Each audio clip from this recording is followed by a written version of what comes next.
పశ్చిమ బెంగాల్లో ఏ క్షణాన ఏం జరుగుతుందో ఎవరికి అర్థం కాని పరిస్థితి. అధికారం కోల్పోయి మాజీ ముఖ్యమంత్రిగా మిగిలిపోయిన మమతా బెనర్జీ నేటికి తన పాత అలవాట్లు వదలట్లేదు.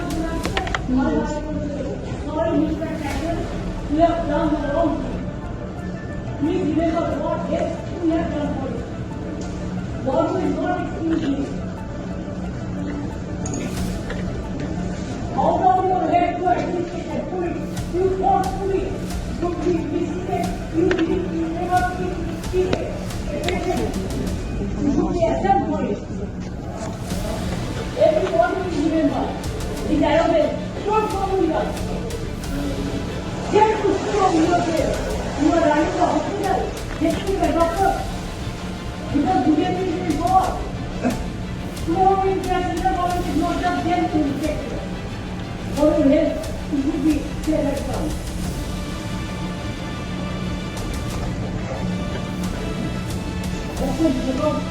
మమతా బెనర్జీ తన మేనల్లుడు అభిషేక్ బెనర్జీపై జరిగిన దాడిని పెద్ద రాద్ధాంతం చేయాలని ప్రయత్నిస్తున్నారు. హాస్పిటల్ సీఈఓను మమతా బెనర్జీ బెదిరించిన ఆడియో క్లిప్ ఇప్పుడు అందరికీ అందుబాటులోకి వచ్చింది. హాస్పిటల్ సీఈఓను మమతా బెనర్జీ బెదిరించిన ఆడియో క్లిప్ ఇప్పుడు అందరికీ అందుబాటులోకి వచ్చింది. ట్విస్ట్ ఏంటంటే స్వయంగా టీఎంసీ కార్యకర్తని మమతా బెనర్జీ మేనల్లుడు అభిషేక్ బెనర్జీపై కోడిగుడ్డు విసిరాడని చెప్పి దాడి చేశాడని చెప్పేసి విచారణలో తేలడం జరిగిందనమాట. అయితే నేరస్తులు ఎవరైనా వారు ఎంతటి వారైనా శిక్ష తప్పదు అన్నది ప్రస్తుత ప్రభుత్వ నినాదం.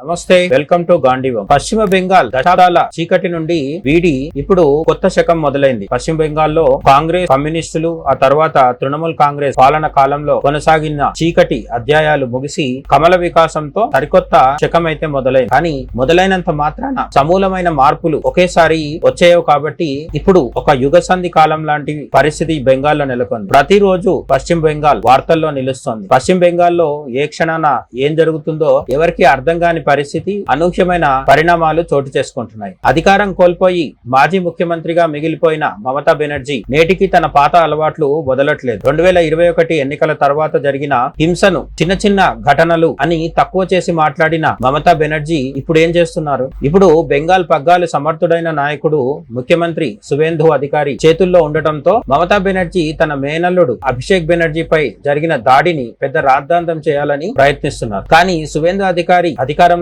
వచ్చాక ప్రతి ఘటనలోనూ నిజానిజాలను బయటకు తీసే ప్రయత్నం శరవేగంగా జరుగుతోంది. అభిషేక్ బెనర్జీపై గుడ్లు విసిరింది విపక్షాలు కాదు. ట్విస్ట్ ఏంటంటే స్వయంగా టీఎంసీ కార్యకర్తని మమతా బెనర్జీ మేనల్లుడు అభిషేక్ బెనర్జీపై కోడిగుడ్డు విసిరాడని చెప్పి దాడి చేశాడని చెప్పేసి విచారణలో తేలడం జరిగిందనమాట. అరెస్ట్ అయిన వ్యక్తి నేపథ్యం పరిశీలిస్తే అతని తల్లి అలాగే పొరుగువారు అతను టీఎంసీ కార్యకర్త అని స్పష్టం చేయడం జరిగింది. మమతా బెనర్జీ తన సొంత పార్టీ కార్యకర్తల దాడిని కూడా రాజకీయం చేయాలని చూస్తున్న తీరు హాస్యాస్పదం.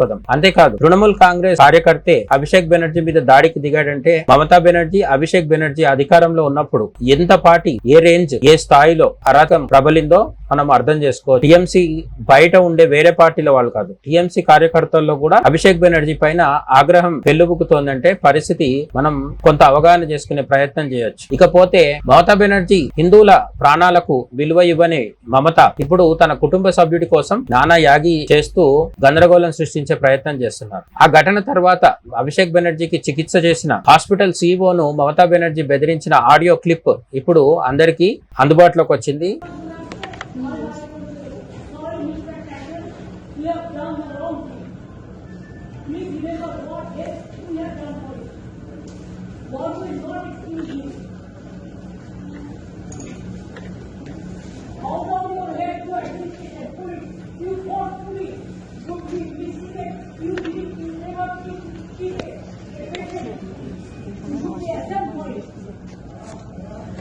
Everybody is remember, these Arabs don't follow you.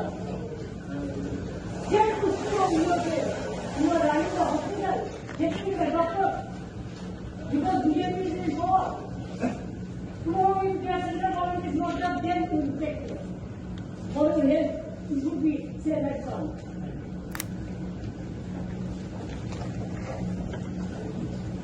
Also, ఆ క్లిప్ లో అభిషేక్ బెనర్జీకి ట్రీట్మెంట్ ఇచ్చిన హాస్పిటల్ సీఈఓని కూడా మమతా బెనర్జీ లిటరల్ గా బెదిరించే ప్రయత్నం చేస్తున్నారు. ఇంతకీ అభిషేక్ బెనర్జీ మీద జరిగింది ఏంటి అంటే కేవలం కోడిగుడ్లతో దాడి జరిగింది. అంతకు మించి భౌతికంగా అతనికి ఎటువంటి గాయాలు గాని, అనారోగ్య పరిస్థితి గాని, ప్రమాదకరమైన స్థితి, ఎమర్జెన్సీ మెడికల్ సిచ్యువేషన్ గానీ లేదని హాస్పిటల్ వర్గాలు ఇప్పటికే చెప్పాయి. హాస్పిటల్ వాళ్ళు అలా చెప్పడం మమతా బెనర్జీకి నచ్చలేదు. అందుకని ఆమె హాస్పిటల్ సీఈఓని, ఏ హాస్పిటల్లో అయితే అభిషేక్ బెనర్జీకి ట్రీట్మెంట్ ఇస్తున్నారో ఆ సదరు హాస్పిటల్ సీఈఓకి ఫోన్ లో ధమ్కి ఇవ్వడం జరిగింది, బెదిరింపు హెచ్చరిక చేయడం జరిగింది. ఆ ఆడియో కూడా ఇప్పుడు వైరల్ గా మారింది. మేము మీకోసం ఏం చేశామో గుర్తుంచుకోండి అని ఆమె హాస్పిటల్ సీఈఓని హెచ్చరించడం నిజంగా ఎంతటి అహంకారమో మనం అర్థం చేసుకోవచ్చు. చింత చచ్చినా పులుపు జావలేదన్నట్టుగా ఉంది మాజీ సీఎం మమతా బెనర్జీ వ్యవహారం. ముఖ్యమంత్రి సువేందు అధికారి గారి పాలనలో వైద్య రంగంపై ఒత్తిడి లేదు, కానీ మమతా బెనర్జీ మాత్రం నేటికి బెదిరింపులకే మొగ్గు చూపుతున్నారు. ఆసుపత్రులను కూడా రాజకీయ వేదికలుగా మార్చాలని ఆమె ప్రయత్నిస్తున్నారని ఆ ఆడియో క్లిప్ మనకు నిరూపిస్తోంది. 2021 హింసాకాండలో బాధితుల ఘోషను పట్టించుకొని మమత ఇప్పుడు జరిగిన చిన్న కోడిగుడ్ల దాడికి విపరీతంగా కంగారు పడిపోతున్నారు. ఎందుకంటే ఇప్పుడు దాడికి గురైంది తన మేనల్లుడు కాబట్టి. 2021 ఎన్నికల తర్వాత ఎంతమంది మగవారు చనిపోయినా, ఎంతమంది పిల్లలు అసువులు బాసినా, ఎంతమంది స్త్రీలు ప్రాణాలతో పాటు మానాలు పోగొట్టుకొని గ్యాంగ్ రేప్ లకు గురైన మమతా బెనర్జీ చలించలేదు, ఒక కన్నీటి చుక్క కార్చలేదు. అదే మమతా బెనర్జీ ఇప్పుడు అభిషేక్ బెనర్జీ మీద కోడిగుడ్ల దాడి జరగడంతో రోడ్డు మీదకి వచ్చి నానా రభస చేసే ప్రయత్నం మొదలు పెట్టారు. అయితే సువేందు అధికారి ప్రభుత్వం ప్రతి దాడిని, ప్రతి కుట్రను నిష్పక్షపాతంగానే విచారిస్తోంది. టీఎంసీ పాలనలో వ్యవస్థలు ఎలా భ్రష్టు పట్టాయో ఇప్పుడు బయటపడుతోంది. సొంత పార్టీ కార్యకర్తలే దాడి చేస్తే దాన్ని కూడా రాజకీయ కుట్రగా మార్చడం టీఎంసీకి అలవాటైపోయింది. మమతా బెనర్జీది గొంతుగా, మమతా బెనర్జీ వాయిస్ గా చెప్తున్న ఆడియో క్లిప్ లో మమతమ్మ గొంతు ఇంకా అధికారం కోల్పోయినా సరే ఆమె లోపలున్న అధికార దర్పం, నిరంకుశత్వం ఇలాంటివి మాత్రం ఆ ఆడియో క్లిప్ లో మనం ఇప్పటికీ వినొచ్చు. బెదిరింపు ధోరణి సుస్పష్టంగా కనిపిస్తోందని చాలా మంది రాజకీయ విశ్లేషకులు కూడా చెప్తున్నారు. హాస్పిటల్ సీఈఓని బెదిరించడం ద్వారా ఆమె ఏం సాధించాలనుకుంటున్నారు అని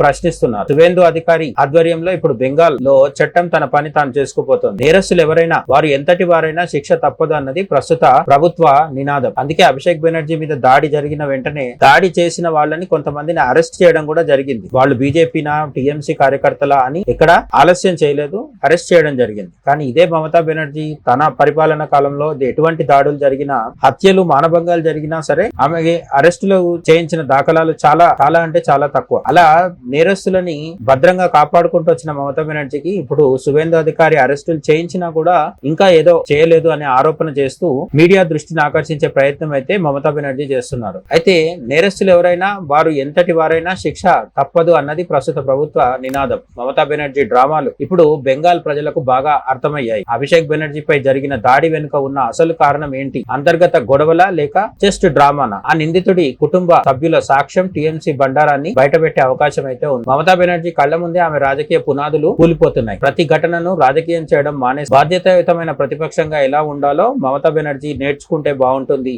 అని చాలా మంది హితవు పలుకుతున్నారు. ముఖ్యమంత్రి సువేందు అధికారి పాలనలో బెంగాల్ హింసకు తావు లేకుండా మారుతోంది బెంగాల్ రాష్ట్రం. గతంలో హింసను ప్రోత్సహించిన వారు ఇప్పుడు సొంత కార్యకర్తల చేతిలోనే బలైపోతున్నారు. కర్మ ఎక్కడికి పోదు. మమతా బెనర్జీ విషయంలో అదే జరుగుతోంది. హాస్పిటల్ సీఈఓను బెదిరించి తన పబ్బం గడుపుకోవాలనుకునే పాత రాజకీయాలు ఇక మీదట చెల్లవనే విషయం ఆమెకు మెల్లమెల్లగా అర్థమయ్యే సూచనలు అయితే ఉన్నాయి. బెంగాల్ ప్రజలు సువేందు అధికారి పాలనని నమ్మి టీఎంసీని గద్దె దించారు. ఈ ఘటనలన్నీ మమతా బెనర్జీ రాజకీయ పతనానికి నిదర్శనాలుగా మారుతున్నాయి. నిజాయితీగా విచారణ జరగాలని సువేందు